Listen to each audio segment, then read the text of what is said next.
always had a passion for cooking. It definitely helps when you have a brick and mortar, and then you can go out there and still make more money with the trailer. So that's 100% helpful with a small business. For me, I take it like I have to plan. There is a few years. I feel like year 1, 2, 3, it's more of like you're trying it out. You don't even know if it's gonna if you're gonna make it happen. And I'm a hidden gem. Like you have to. I feel like if you build something good, people will find it. Yo, guys, thank you for coming back again. This is the Sonidos Podcast, and today we have a very, very special guest. We have Elisa Batista here. She's the owner of Lu Taqueria here on Main Street, Bethlehem. She's a culinary art graduate. That took her to Germany on an internship. Learned a lot of cool things there. She'll let us know. Came back up to the Northeast, New York, worked in a lot of restaurants out there. And eventually that brought her down here to Pennsylvania around the pandemic. So that was a tough time for everyone, and especially for restaurants when people weren't even outside, you know what I'm saying?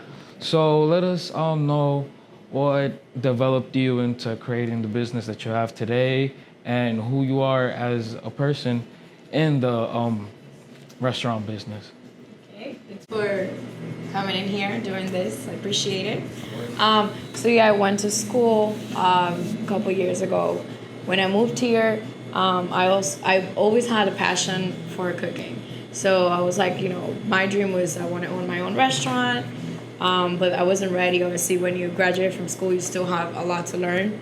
After putting a few years working in different restaurants that have different cuisine in New York, when I moved here, I started working in restaurants too, but then I went back to school to do bookkeeping. So I wanted to learn. I already knew the back side of it. Now I wanted to learn, numbers, payroll, all the stuff that kind of it's involved in, the whole restaurant setup.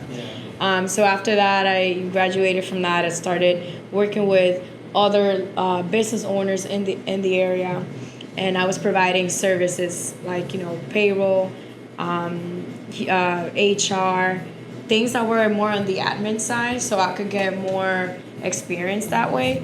And then after that, that's when the pandemic hit. So during that time, it was kind of hard because I wanted to do the investment, but working with restaurants that had so many years, doing it and seeing the numbers, how, they were all different every week, I was like, I think I gotta wait a little bit. But then after everything, everything started to get back and everyone going out, people spending money, I was like, let me just do it. And then that's when I decided to do a food truck. Yeah. All right, so decided to do a food truck. Where does the name come from? Lu Taqueria. So Lu, it's pretty much how I describe myself. I'm very passionate. So Lu, it's abbreviation for love you. Something simple. I wanted something small. I thought that name was gonna be easier for other people to pronounce it. It's not, but it's it's just a simple logo. The name is short, and it just describes how much I love food. I hear people say, let's just go to Lu. They can't say taqueria. But taqueria, it's a little harder. But if you say Lu, you already know. I'm going to Lu, and I know Lu. No, that's beautiful. All right. So you went through your culinary arts career, boom, and you had to start by going to college. You did your internship in Germany. Yeah. Cool. You got to be around some cool people. Now you're back in the States. You're ready to do a taco truck, a trailer. Where do you start? Where do you start in acquiring this truck? Do you do it by yourself? Do you have a partner at this point? Yeah, so I had at that moment I had 2 business partners. One of them was the one helping creating all the recipes and everything, and then the other one was more of operating the trailer. Now, when I met with them to start everything, I already created the name, the logo, everything. The concept of the taqueria was already there. that I was working on it for a couple years because I knew that at some point in my life I was going to open something. Obviously, you know, you have to wait. There's a lot of things involving doing your first business, and I didn't want to do it like by myself because I know how hard it is, and I do have 2 kids. So it's like for me to manage to do it all at once, plus kids, plus, you know, plus my other job too, that I couldn't leave just because I was gonna start something. When I went and showed them the idea, they were okay with it. You know, they're like, oh yeah, let's do it. And then we started doing it. And one of my business partners here, it was the 2 of us doing all the events, and getting, you know, all the permits and everything, so we can, you know, start the journey with Lou and the trailer. Okay, so tell me, around what time did you get the trailer? Like what year? So we got the trailer 2021, and it was in November. November, okay. So this is peak pandemic at this point still. Yeah. It was 19. It was kind of getting over, but people were still afraid. Okay. So did you launch right away, right in November? No, because we had to get permits. And actually, like, when we got the trailer, I started, like, looking for places to be at. And then everything, I mean, around that time, it's kind of hard for the trailer because it's cold. So we had to wait all the way, I think around April, March, April, that we got all the permits. And then we did our first event in April. Okay, so that's like, what, 5-6 months later. Yeah. And you're finally able to use the truck. So you had a little bit of time when you were just doing your other job, right? Yeah. Okay, so you're doing your other job. You can't quit your 9 to 5 to follow your dreams. That money. You need that money on. You never know. You gotta, you know, put some money there. Okay, so you did that. Boom. It's around April. Yeah. How's life going at this point when you start doing events? Because that's the first thing you did, right? Yeah. Okay, so how's life going right into that first event? Well, the first event wasn't busy. It was kind of nice because we were like, oh, you know, we kind of getting the hang of it.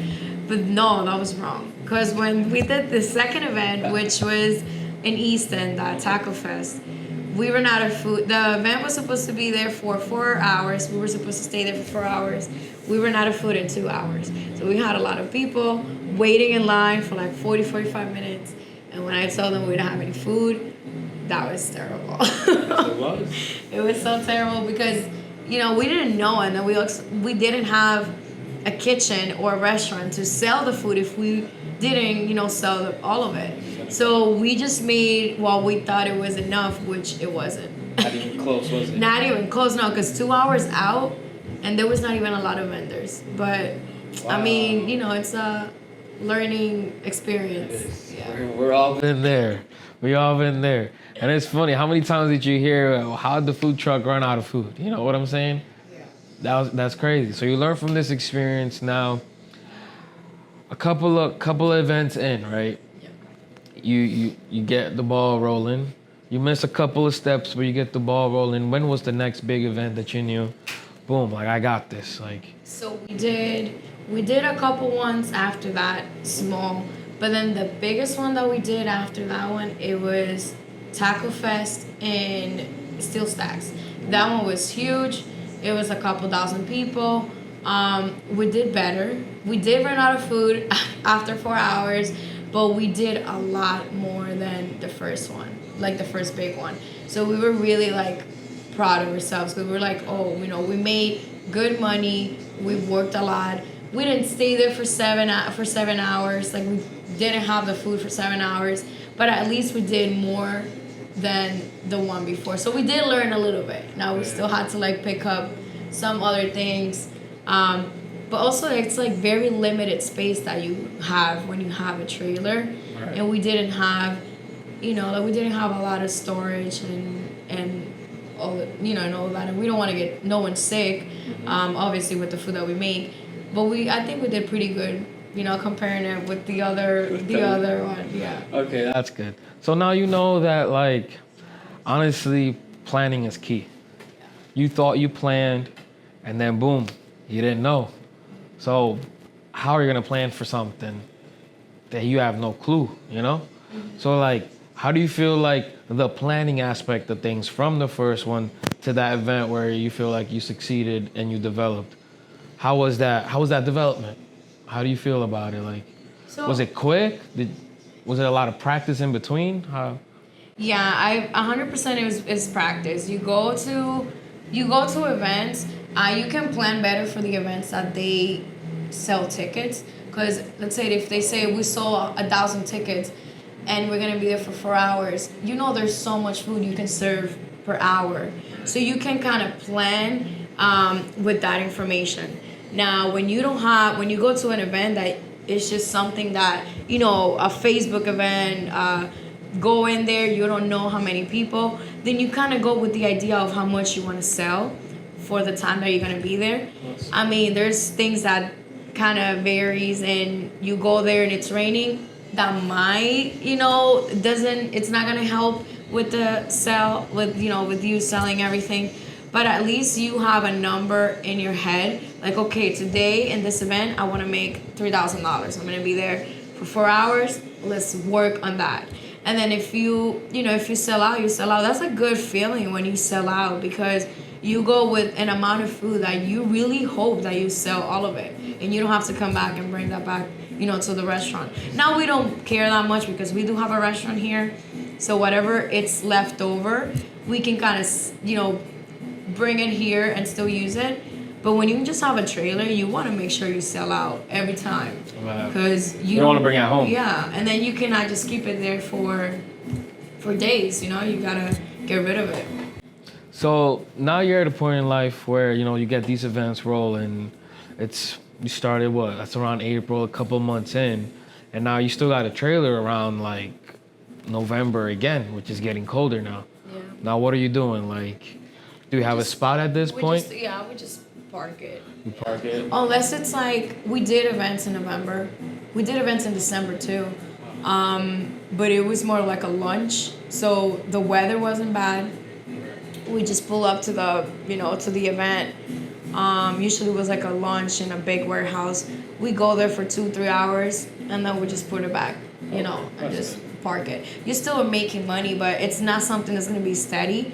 But it definitely helps when you have a brick and mortar, and then you can go out there and still make more money with the trailer. So that's 100% helpful with a small business.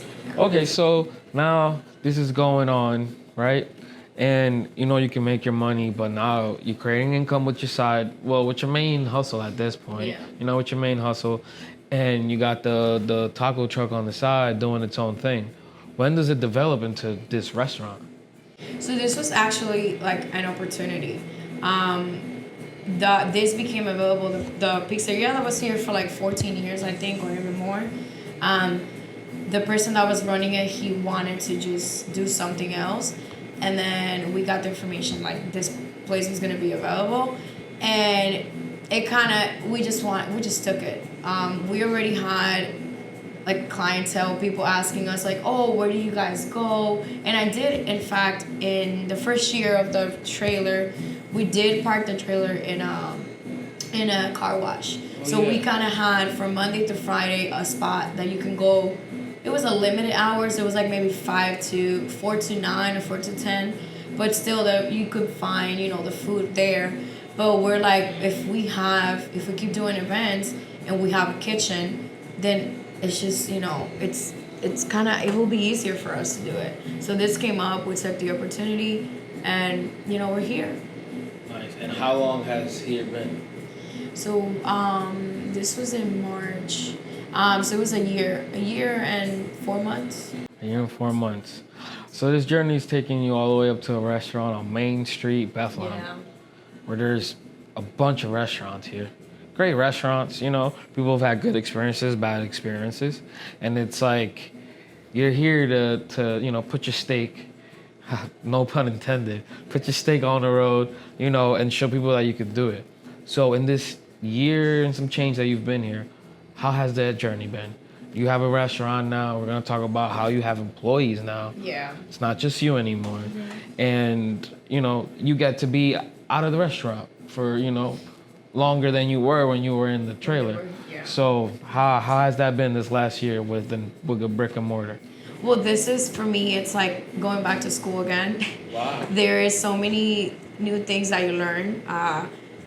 Coming from like a trailer, that something new happened in every event, something that you didn't expect, you didn't plan. And it's the same thing as in the restaurant too. Also, it's more of like, for me, I take it like I have to plan. There is a few years, I feel like year 1, 2, 3, it's more like you're trying it out. You don't even know if it's gonna if you're gonna make it happen. And honestly, I don't think any person that opens a business wants to open a business just to kind of make money just for the operating expenses. So I think like the first 3 years, I'm just working on trying to establish the business, have good clientele, still, keep good consistency in the food, and then plan, forecast, or, just make plans of how much money with the help that I have now can actually make. And then from there, still like grow the numbers, because I feel like with one restaurant, I don't want to like spend to make this location like bigger, but I do want to expand in different locations, the same food, kind of like the same size that I have here. And I feel like it's doable, but there's a lot of planning, budgeting to do, and you need help. Like I can't do it all. I can't be here cooking and then do the books and also do the marketing and be the events coordinator. Like I have to start sharing the things that I do so I can plan better and expand, and then just build a team that can help me with that too. So I feel like our biggest lesson throughout these couple of years is planning. Planning, yeah. Something that we really need to get better with. How much time do you put in, like a week, planning for what you're gonna do the next day or the next week? Like, how do you organize yourself planning for your business? Well, it depends. So everything has like different times. So let's say that I have my full staff and I make a schedule and I count on them to come in. So I don't have to plan to come in. So I can work on my marketing. I can work on specials with my business partner. I can work on maybe booking a few catering events, reaching out to people that really sends a lot of emails. So I gotta be on it too.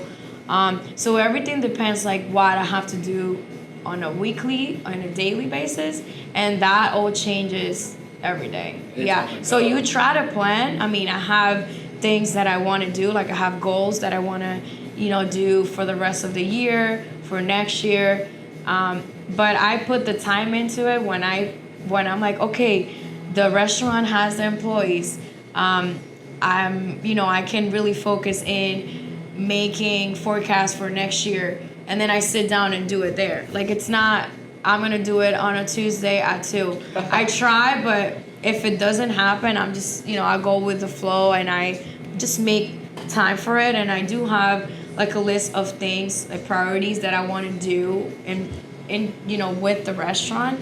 And also have a great communication with my business partner. And it's obviously getting better, to different people who don't even live, around here. Yeah, so we just have to make it work. But I feel like everything depends on the timing, the day, whatever the day brings, then you kind of go around and make your schedule as you go. Sometimes. Yeah. So that makes sense. So it's really just, you're not rolling the dice. It's not like it's a gamble. It's like an educated guess. Yeah. It's an educated guess. So throughout what? This is now 2 years now for you at this point when you're starting the business. You know that you have to plan. You learn from the trailers and the mistakes you made and, running out of food early. So now you're here. It's 2024, a year and some change in. This is, Elisa now. What are you doing to keep the business rolling and just stay, like, relevant at this point? Because, again, you're at a street where the location where you're at, it's a good location, but you're, like, in the cut. You're in the back. Yeah. It's like you're the little brother in like a famous family. I'm a hidden gem. Yeah. Ooh, wait, say that again. Hidden gem. Like you have to, I feel like if you build something good, people will find you. It's for me being on Main Street, even if I'm in the back. For me, it's huge. I didn't plan this to be in this location, and it worked this way, and I'm just making the best out of it. Now, what I'm working on now is consistency. I need a great team, which I have right now, and they're working alongside with me and Andres, my business partner, and they're really taking care of the business when I'm not here. Obviously, you always have to oversee what's happening. Yeah. Even if I'm not here, I'm always, checking everything, making sure they don't need anything. I'm still like more involved in the mornings, dropping off the food. So I kind of have like more control of my food costs. I'm not just like buying food and whatever. So I'm really looking at numbers. That for me, that's like my language. Like I could see the numbers and then I could be like, okay, I got a plan for this. Hours need to be cut or whatever I have to do, and I really don't have to be here to make that happen. But yeah, I guess we have good food. People know that we do. They're bringing all their friends, families, and that's how you kind of build something good. It's getting there. It takes time. We have to be patient, but it just takes time, and I feel like we're doing it. Yeah, we're doing good here. That's nice, and I see because just from talking to people, I've been going around businesses, trying to get them on the pod. And I've talked to them, oh, I'm doing this with this person. I'm doing that with this person. Oh, Lou, you're known already in a year. Yeah. So it's pretty cool that, you're getting your name out there. And are you doing any more events? Is that like still the thing that you're doing? Like, do you still have the food truck? Are you still doing that? What happened to the food truck? So we sold the food truck. There was a lot of complications with like the pickup truck and stuff like that. And those are expenses that you really don't want to get. If you're building something, you want to kind of control the money that's coming out from your bank account. So it's kind of like something that decision had to be made when we sold it. But we do events. It's more of like a tent setup. Not if it's raining or if it's like a bad day out, it's not ideal. But we do offer it. We also offer catering. If you want to pick up the food here, we'll make it for you. You take it home. You have your party there, whatever. But eventually I think we will get back to buying a food truck. I feel like it's good. And even for the summertime, like you don't even have to run a food truck for the whole year.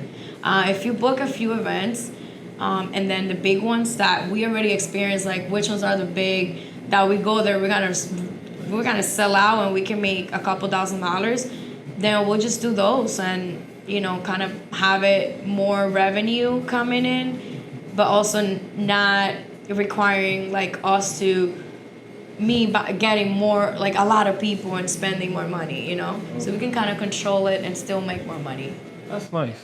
Good. Just to diversify, just to add to the revenue. And people love when they go out and they're like, oh my God, Lou truck is here.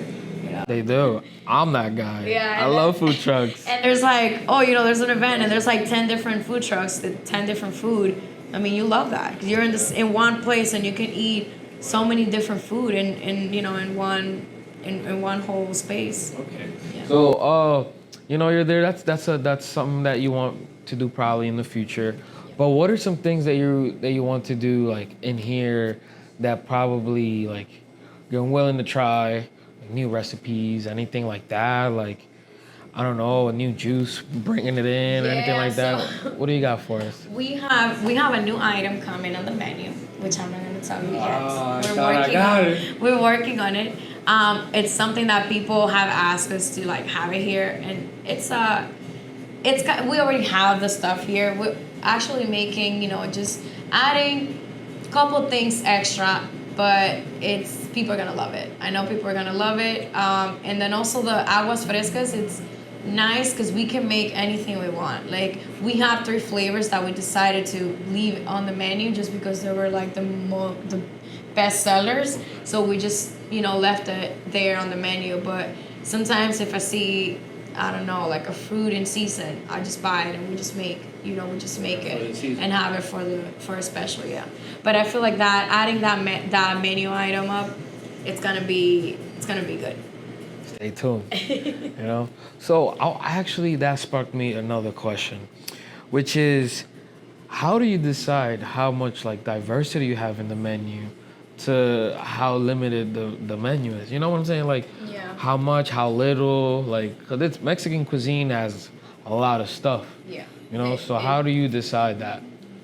Well, obviously this is a decision two people, right? So my Right. business partner and I would sit down. We still want to make everything, keep everything authentic. That's like our identity. We just don't want to start mixing stuff and lose what we brought since day one. So we don't want to have a whole menu, like a huge menu, just because we want to keep making stuff fresh. Every time you take a bite into like one of our items, you can really feel like it's fresh. So you making like a huge menu. I call those like Bible menus that you just like turn pages and it's like nonstop. I feel like we don't need that, and we pretty much a taqueria. So like our main thing is for you to know that we have good tacos. Everything else we obviously have it to give the option. Let's say for the gringas, their flour tortilla quesadillas. People like the flour tortilla. Sometimes they don't like the corn. So we just want to give them options. But at the same time, like our main thing is tacos, you know. But whatever the other things will bring, it's gonna be with stuff that we have, and we might just change a little bit of things. And it's just for the liking of people, you know. If you want to come here and get a bowl, we want to make sure we do provide it, but with what we have already, you know. You're not gonna go out of your way to No, change your we're not. identity. No, we're not doing that.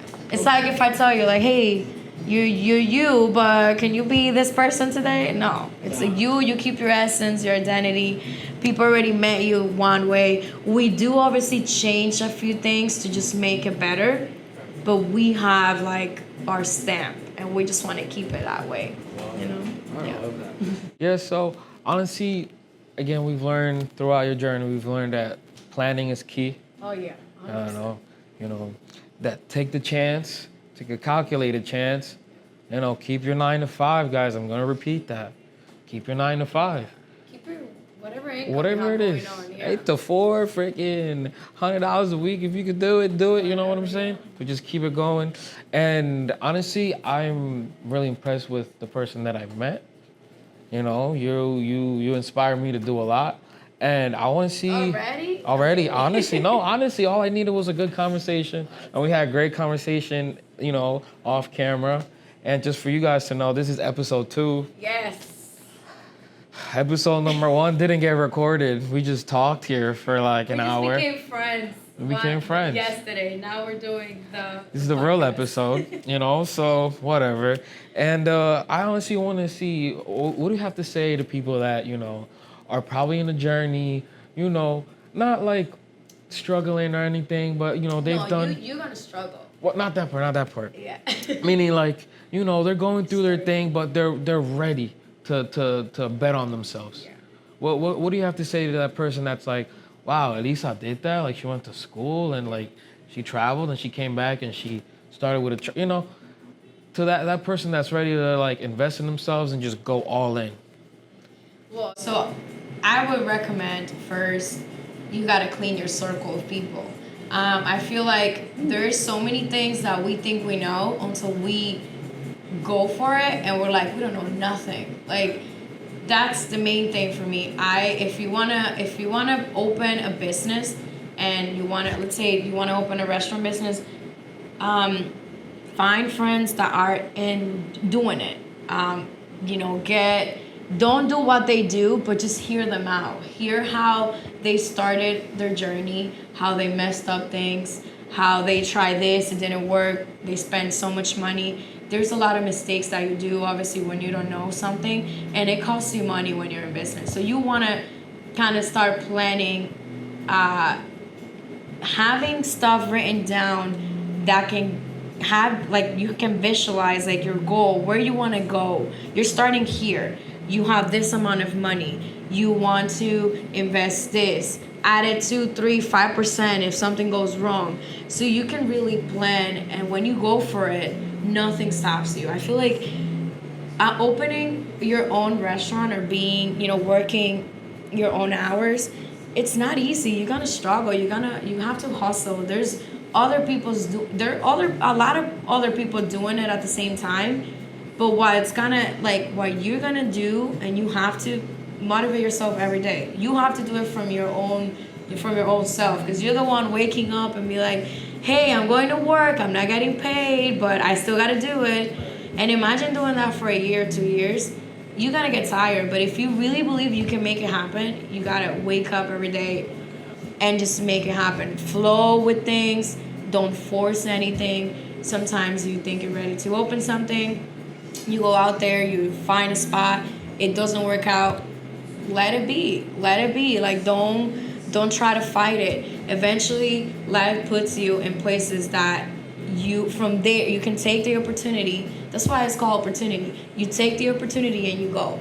But if you feel like you're not ready for it, just keep learning. Keep, getting involved with other people in your area, trying to learn as much as you can. Numbers are very important. Budgeting is very important. When you first start, if you have budgets and you go negative in like a few weeks, that happens. Imagine like you controlling the money coming out and you still have income coming in. Like, you can save enough money for you to survive in slow season, or whatever the business idea you have. You're always gonna start from the bottom, and then if you plan yourself, it's gonna be worth it. But you have to believe that and work for that too. Wow. Well, ladies and gentlemen, you heard it from her first. Elisa Batista here at La Taqueria on Main Street, Bethlehem. Yes. Bring your friends. Bring your friends, your family, your dogs, everyone, your ex, your future wife, your neighbor, whoever you got, bring them here. Again, Main Street, Bethlehem. This is a great spot. Yesterday, I had great food. You know what I'm saying? It was amazing. I took it home and I reheated it. Still good. You know what I'm saying? So, guys, this is a great person here, an even better restaurant, and it's all through her hard work and dedication. So I hope this, inspires any of you to start your own business or to come here and try some good food. So, thank you again. Thank you. For chance number 2. We believe in second chances here. And again, this is Sonidos Podcast, and we're here with people making noise. Thank you for stopping by. Peace. That was good. That was good, right? That